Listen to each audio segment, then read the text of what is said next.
mahal kong asawa, ako'y lubos na nagdusa sa iyong pagkawala. Pinaslang ka, pinagkait mo na sa iyong buhay. Sinunod mo lamang ang utos ng hari, subalit ito ay kanilang pinasama. Puro kalungkutan ang aking nadarama sa tuwing naaalala kita. Ako ang anak ni General Bustamante at Doña Luisa. Ako'y lubos na nagdusa sa pagkawala ng aking ama. Ika'y dadakpin namin dahil ito'y utos ng hari.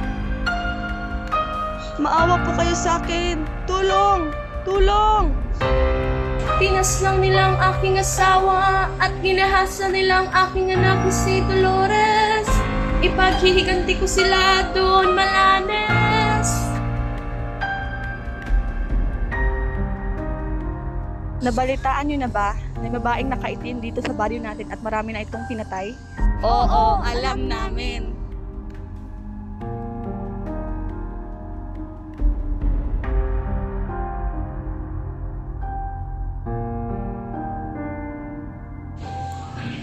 ¿Cómo estás, padre?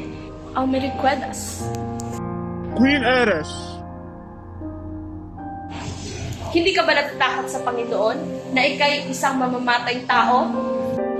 Dolores, halika dito. Tingnan mo ang iyong biktima ng kahayupan at kasamaan.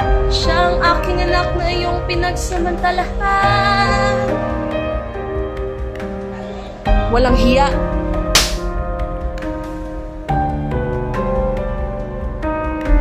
patawarin mo sila, Panginoon, sapagkat hindi nila alam ang kanilang ginagawa.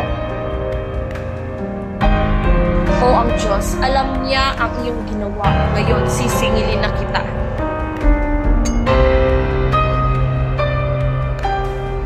Kuha na natin ang babaeng nakaitim. Ngayon, atin na siyang papaslamin.